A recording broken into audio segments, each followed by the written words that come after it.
Assalamualaikum warahmatullahi wabarakatuh. Perkenalkan, nama saya Yoga Dwi Arifian dari Universitas Muria Kudus, Fakultas Teknik, Program Studi Teknik Industri. Saya akan memberi contoh khutbah tentang tema nasionalisme dan kebangsaan dalam Islam.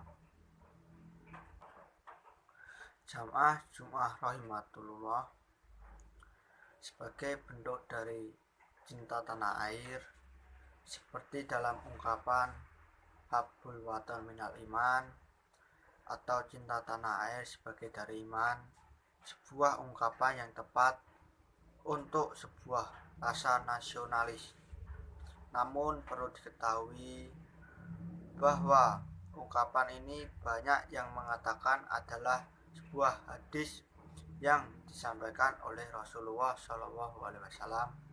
Namun pada hakikatnya seperti yang dikatakan para ulama ahli hadis, bahwa ungkapan ini dinilai dengan hadis mahjub atau dusta, bahwa Nabi SAW tidak pernah mengatakan tentang hal ini. Walaupun dari segi kedudukan hadis ini mahjub atau dhaif jiddan, namun dari segi makna dan arti sangatlah pas bila diterapkan bagi orang-orang yang mencintai tanah air. Memang benarlah adanya bahwa hanya orang-orang yang percaya atau beriman yang lebih mencintai tanah airnya, dan bisa juga diartikan makna seyogyanya bagi orang yang imannya sempurna harus membuat kemakmuran terhadap tanah airnya dengan amal-amal soleh. Ma'asyiral muslimin wa jumrotal mukminin rahimatullah. Dari pengalaman semenjak tahun 1945 hingga sekarang, sering terjadi ancaman-ancaman dan lain sebagainya terhadap negara kita yang berdasarkan Pancasila.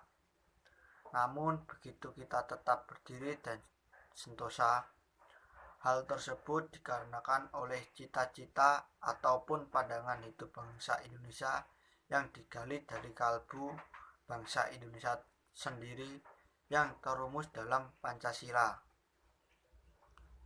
Sebagaimana saudara-saudara ketahui bahwa pada tanggal 1 Oktober 1965 telah dilakukan gerakan operasional yang dipimpin oleh Letnan Jenderal Soeharto sebagai Komandan Operasional Pemulihan Keamanan dengan bantuan segenap potensial masyarakat yang mencintai negara, proklamasi 17 Agustus 1945 yang berdasarkan Pancasila dan Undang-Undang Dasar 1945. Gerakan operasional tersebut adalah dalam rangka menghancurkan apa yang disebut dengan Gerakan Kontra Revolusi G30 SPKI. Dari gerakan operasional 1 Oktober 1965, negara kita yang berdasarkan Pancasila tetap berdiri dengan teguhnya, dan Pancasila sebagai dasar negara maupun sebagai falsafah bangsa tetap sakti. Bertolak dari kejadian itulah maka ditetapkannya tanggal 1 Oktober sebagai hari kesaktian Pancasila. Sebagai ideologi atau sebagai cita-cita hendaklah diwujudkan, sedangkan sebagai falsafah perlu dihayati dan diamalkan. Dengan diamalkan kelima silanya akan terwujud cita-cita masyarakat Pancasila yang bertujuan mencapai kesejahteraan lahir dan batin. Marilah kita selalu memohon kehadirat Tuhan Yang Maha Esa agar negara Republik Indonesia yang berdasarkan Pancasila atau Undang-Undang Dasar 1945 tetap kuat dan sentosa, bisa lestari mengembang fungsinya sebagai wahana dan sarana mencapai masyarakat yang adil dan makmur, lahir maupun batin. Ma'asyiral muslimin wa jumratal mu'minin rahimatullah. Menurut Bung Karno, salah satu titik temu antara Islam dan nasionalisme adalah cita-cita untuk mewujudkan persaudaraan universal yang melampaui sekat-sekat agama dan budaya. Pandangan Bung Karno di atas kiranya tak jauh beda dengan pemikiran Hasan al-Banna, sebagaimana dikutip Ad-Yaqsa Daul 2005.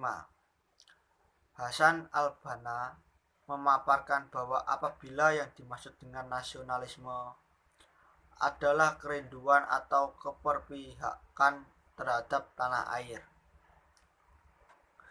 keharusan berjuang membebaskan tanah air dari penjajah, ikatan kekeluargaan antara masyarakat dan pembebasan negeri-negeri lain, maka nasionalisme dalam makna demikian dapat diterima dan bahkan dalam kondisi tertentu dianggap sebagai kewajiban.